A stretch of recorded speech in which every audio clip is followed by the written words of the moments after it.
Assalamualaikum to my lecturers, Syed Ismail bin Muhammad. My name is Muhammad Iman Ashraf bin Hamidi and my matrix numbers are 14 DEV1F1037. Hi, my name is Aishah Furiel. My matrix number is 14 DEV19F1018. Dining etiquette.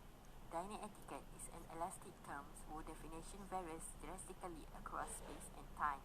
There has never been, nor could there be, a universal and a precise code of manners, and eating behaviors have developed over the time according to codes of conduct and idealized styles of comportment within and across cultures.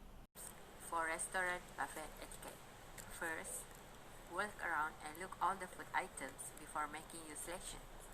That way you can plan, starting with what appeals to you the most. Start there and work your way towards item you like to try without running out of room on your plate. Second, when dining out a buffet-style restaurant, always get a fresh plate before putting food on it. Returning with the same plate is unsanitary and may spread germs and bacteria.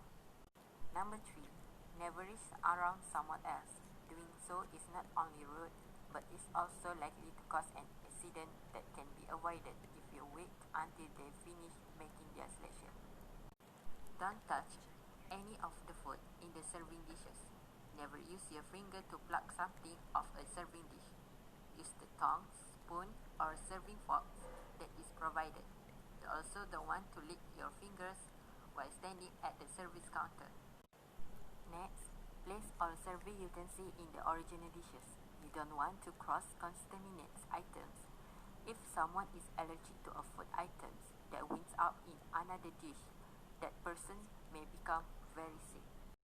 When you get up from your table to return to the buffet, place your napkin on the seat of your chair to let others know you are returning. If you feel the urge to cough or sneeze, turn your head away from the serving table. Even if there is a sneeze guard, some of the germs can spread to the food. For your information, even though you are serving yourself at a buffet, you will want to leave a tip. Staff still has to remove dirty plates and clean the table. Most buffet-style restaurants have a policy of not allowing doggy bags with leftovers. You may eat all you want as long as you do it there. Now you can see the pictures of the pet etiquette. First pictures, a person has crossed the line when other person want to get the food. The second pictures, a person took a picture of the food. And the next pictures, don't release your cat or sneeze on the food at the table. You should turn your head away when you have a sneeze or cough. There is 3 types of table setting, which is basic, informal, and formal. Look at the first types of table setting, which is basic. There is only one plate, which is dinner plate, knife, fork, napkin, and a glass. This type of table setting for an everyday dinner or a weekend breakfast. Next is informal table setting. The dinner plate put at the first with dinner fork at the left and dinner knife at the right. Don't put it too close with dinner plate and make sure it has 1 inch distance. Then followed by salad or dessert fork at the left, teaspoon and soup spoon at the right. Then we will have 1 glass water and 1 wine glass put at the right as shown in figure above. The salad plate is placing on top of dinner plate and the napkin is placing on the salad plate. Some buffet party will apply this plate setting as well. And the last one is formal table setting. It is considered the complete set for plate setting as we have a service plate, also called a charge, simply resting for the dinner plate, and it doesn't mean to be used as normally it is bigger and more heavier than a dinner plate. We have salad plate also can be used as dessert plate placing on top of dinner plate. Same as informal plate setting. Dinner fork and knife is on inside, while salad fork, teaspoon, and soup spoon will be placing outside. The bread plate with butter knife are only used according to the menu. Dessert spoon and cake fork or dessert fork are placed on the north of dinner plate. There are three glasses, which is water glass, red wine and white wine glasses. The coffee cup is generally not placed on the table until the dessert is served. Normally, napkin will be placed at the left of the table setting or on top of the plate. Many also normally will place together with the napkin or on the plate. How to use utensil during the formal dinner. First is follow orders lead. Even if he or she uses the wrong utensil, you show your respect by doing the same thing as long as you don't call attention to yourself or embarrass the others. Second is start on the outside and work your way in.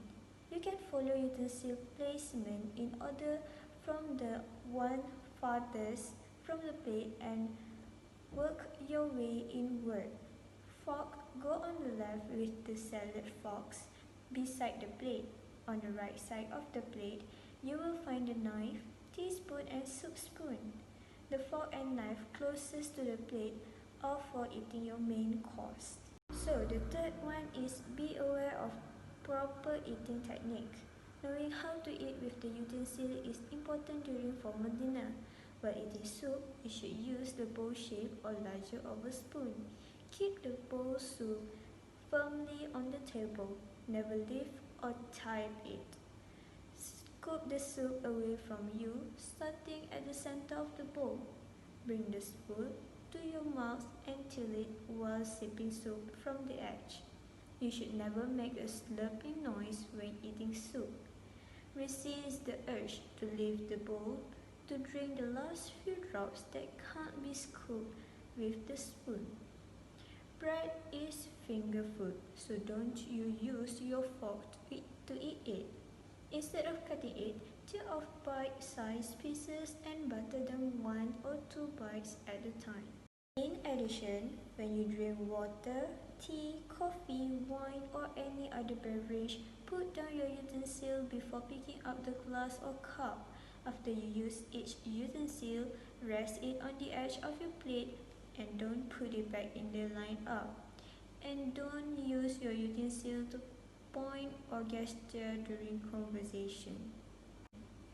At some informal gathering, it is fine to eat chicken with your hands. However, that isn't the case at formal dinner. You should always use your fork. Remember that the utensils are the tools. Each one has a purpose, and if you learn what that is, you shouldn't have any problems.